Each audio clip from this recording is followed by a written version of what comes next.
Hi, my name is Alex Dolphin, and welcome back to another episode of Ex Ante. Today we're going to discuss the case United States v. Bagley. This case is heard in the Supreme Court of the United States in the year 1985. Let's go ahead and jump into the facts of the case.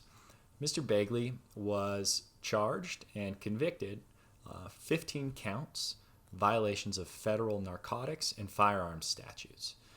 Mr. Bagley, during the trial, his attorney sent a discovery request to the federal prosecutors, basically saying, please give me any information of deals, promises, or inducements that were given to any witnesses by the federal government in return for their testimony at trial. So the attorney, through this discovery request, was trying to figure out whether or not the federal prosecutors had given any of the witnesses money, any types of deals, to testify at trial. Why might that be important? Well, for impeachment evidence, basically to go to the credibility of the witnesses. The rules of evidence allow a defense attorney to impeach the prosecution's witness. And so if there were deals that were made between the prosecutors and the witnesses, it would be material, is the argument of the defendant. Say, I want to expose those in court. I want the jury to know about that and any potential biases that might have been created because of those deals. Federal government has two officers that it calls to testify at trial, Officer O'Connor and Officer Mitchell. These aren't federal officers, they're state officers. And the prosecutors say, nope, we didn't pay them. They're just here to testify. They're doing their duty as informants, essentially, and officers of the law, and we didn't pay them. Ultimately, like I said, goes to trial. Mr. Bagley is convicted. Well, after he's convicted through a FOIA request, Freedom of Information, he requests the federal government to say, tell me what really happened here. Ultimately, it comes out there was two contracts between the federal prosecutors and these officers saying that if the result that what we want happens at trial, so the Bureau of Alcohol, Tobacco, and Firearms, if the result that the federal bureau wants occurs at trial, we'll pay you $300.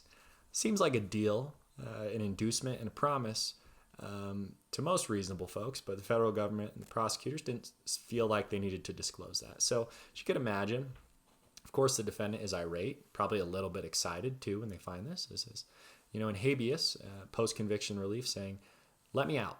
This was a violation of the Brady duty. And the Brady duty is rooted in the due process, rooted in a case, Brady versus Maryland.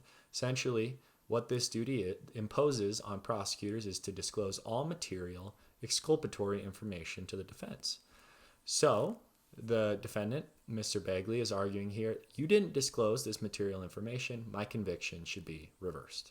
The district court says, yeah, this is exculpatory. It's impeachment evidence, which the court has ruled in Giglio is exculpatory evidence. So yeah, on that front, it looks good, but it's not really material. It's not material exculpatory evidence because the outcome still would have been the same, regardless of whether the jury heard this or not. So that's what the district court says.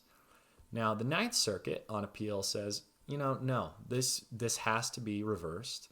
There's an auto reversal rule here because this is impeachment evidence, and if you don't turn that over to the defense, then it's just an auto reversal. Well, the Supreme Court takes the case. Justice Blackmun writes for the majority and basically says, Ninth Circuit, you just totally got this wrong. There's no auto reversal rule if the federal government fails to disclose impeachment evidence to the defense, even upon a specific request like there was made in that discovery request by the defendant's attorney. No, you still have to comply with Brady to win in habeas here. Basically, first, is it exculpatory evidence? This is the test. And yeah, it's exculpatory evidence because it's impeachment evidence. But then two, is that evidence material? And that's the brunt of this case, is just explaining what that means. And the materiality standard for purposes of Brady, the court says in this case is, look, it's not material unless there's a reasonable probability that the outcome would have been different had this evidence been disclosed to the jury or the finder of fact. So that's the key here, is the materiality standard is whether or not the outcome would have been different had this evidence been disclosed to the jury. Now the court says, I'm not going to answer that question, Justice Blackmun, the majority. No, we're going to remand to the Ninth Circuit. Your auto reversal rule is just stupid. It's wrong. It flies in the face of Supreme Court precedent, essentially is what they say. You misread our cases. And you kind of are making your own law. You need to stick within our bounds of the law. It's kind of a smackdown in the Ninth Circuit. And says, all right, now go consider this under the materiality standard that we've given you. Is there a reasonable probability that the outcome would have been different? Ultimately, Ninth Circuit, spoiler alert, says yes, there is a reasonable probability, and the conviction is reversed for Mr. Bagley. There's an interesting dissent here written by Justice Brennan and Justice Marshall. Essentially, this dissent saying this materiality standard for impeachment evidence is just, it's wrong. It doesn't conform with Brady. It doesn't conform with the due process requirements of the Constitution. Essentially, the argument is this, that materiality standard, though it's on appeal here, the materiality standard basically is going to impose on the prosecutors, right? So the prosecutors, when they're looking through all the exculpatory evidence, are going to have to decide for themselves whether or not there's a reasonable probability that this would change the outcome at trial. So this prosecutor who has skewed interests, the prosecutor obviously has a duty to convict. They're a zealous advocate working on behalf of the state to convict. Yes, they too are officers of the court that need to ensure the fair administration of justice. But Justice Marshall is saying, yeah, that's true, but these people want to convict people. That's their goal. That's their job. And now with that frame of mind, they're going to be looking through all the exculpatory evidence. They're going to be skewed. They're going to say, is there a reasonable probability that this would change the outcome at trial?